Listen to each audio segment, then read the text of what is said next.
Hayotdan siqilib ketdim, o'zimni yo'limni topa olmayman, nima qilay? Hech narsa qilmaysiz bu holatda endi. Qaranglar, odamning yo'li bo'lmaydi. Odamda yo'l degan narsa bor. Mani yo'lim yo'q bu dunyoda. Tushunamizmi? 20 yoshda men nimani xohlagan bo'lsam, 30 yoshda men o'sha boshqa narsani xohlayman. Yo'l, hayotiy yo'l bo'lmaydi. Misol uchun kimdir aytadi, kimdir yo'li tam professional sportsmen bo'lish. Okey, professional sportsmen bo'lsang 35 gacha bo'larsan. Dalshi nima qilasan ya'ni shuncha yashashing kerak. Tushunamizmi? Mana ongli hayot qachon boshlandi? Ongli hayot deylik 20 yoshdan boshlanadi. Misol uchun 20 yoshdan boshlansa, yoshingiz tam 30-35 ga kirguncha 15 yil yashang. Endi ongli 15 yil, 10-15 yil yashang. Birinchi boshidagi tam 8-9, 15 yoshingiz hisob emasda. U birinchidan ota-onangiz bo'ynidasiz, mas'uliyat ostidasiz. Keyin hech narsa tushunmaysiz. Nima bo'lyapti, qanday bo'lyapti va hokazo. Keyin real hayotga kirganingizdan keyingi yillarni hisoblasangiz to'g'riroq bo'ladi. Endi meni o'zimni yo'limni topa olmayman. Qarang, odamni yo'lini topishi bitta usuli bor. Bu test. Test qilasiz. Misol uchun meni yo'lim mnemonikami?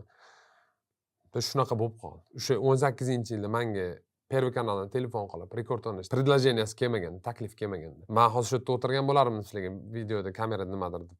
Katta ehtimolman yo'q. O'sha 2013-yilda bizni o'qituvchilar Европейский потокda chiqib gapirishing shart emas sahnaga. Joyingdan turib ham javob berar demagan. Men mnemonikani qidirardim deb o'ylaysizlar. Men kerak emas, men bu narsa haqida o'ylamaganman ham. Prosta sahnaga chiqib gapirish oqibatida shu narsa kerak bo'lgani uchun prosta qidirib, izlanib ketdi. Hayot karta o'ynashga o'xshaydi. Aralashadi, kartalar hammasi aralashadi.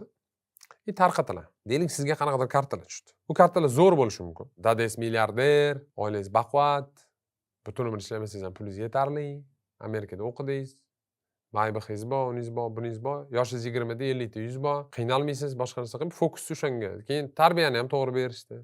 Ichmadingiz, chekmadingiz, biznesmen bo'ldingiz. Erta kunda shunaqa oilalar bor-da. Okey, bu lotereyani yutdi bu bola. O'sha yerda tug'ildi. U tanlamaydi, o'tirib tanlamagansiz-ku, to'g'rimi? Kimdir boshqacha oilada tug'iladi. O'sha inson qanaqa oilada tug'iladi? U inson alkashlarning oilasida tug'iladi, deylik. Onasi ham ichadi, dadasi yana bir narsa qiladi. Bor bunaqa oilalar. Uradi, har kun qiynaydi bolasini. Bunaqa oilalar ham bor, afsuski. Va hokazo. Bu bola tanlamagan bu yerda tug'ilishi. Bu bola tanlamagan, tushunasizmi? Men kecha mana ko'chada o'tirdik, bir Ravshan bilan gaplashib, oldimga kichkina bolacha keldi. Bilmayman, bir 6 yoshmi, 7 yoshmi, pul so'rayapti. Keyin ozgina pul berdik, ketdi-da, men o'yladim, ko'chada yashaydi shu bola dedim.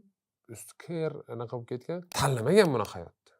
Tushunasizmi? Omadi kelmagan. Prosta u tam o'sha ko'chada tug'ilaman, musirkada, butun umr keyin yoshligimda o'zimni tanimasdan ko'chadan pul so'rab yuraman. Qolgan odamlarni qolib ketgan ovqatini yeyman deb hech kim tanlamaydi. Bu tanlov emas bu. Mana shu narsani tushunishingiz kerak. Ya'ni odamni qanaqadir yo'li yo'q. Bor narsadan nimadir qilishingiz kerak bo'ladi. Mana shunaqa oilada tug'ildimmi, men sharoit yomon oilada, ну okey, давайте, endi mana shu narsadan nimadir qilaman. Milliarderlar oilasida tug'ildimmi? Okey, zo'r, cho'tka, endi bundan nimadir qilaman. Va hokazo. Ya'ni turgan joyingizdan vaziyatingizni to'g'ri taqsimlay bilishingiz kerak.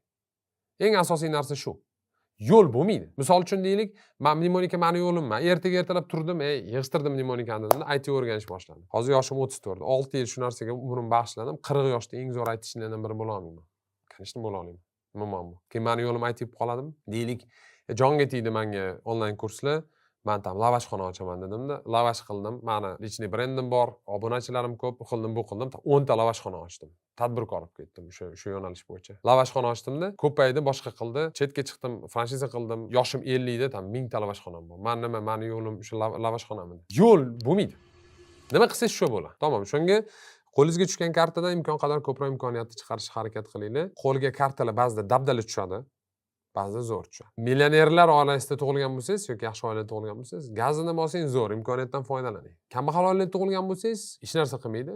Bu holatda ham imkoniyatdan foydalaning. Har safar qanaqadir imkoniyat bo'ladi. Kimdadir sal ko'proq, kimdadir kamroq. Lekin bitta zo'r tomoni bor. Imkoniyat ko'p odamlar ko'pincha shu imkoniyatdan foydalanmaydi. Shuning uchun imkoniyati kamlar o'tib ketish odati bor. Kuzatamiz hayotda bu narsani. Prosta o'tib ketishadi. Imkoniyat ozgina bo'lgan, tishlab uzib olgan shu narsani prosta. Men bitta bir dunyo imkoniyat turib, hech narsa qilmagan insonlarni ham ko'rganman. Shunaqa.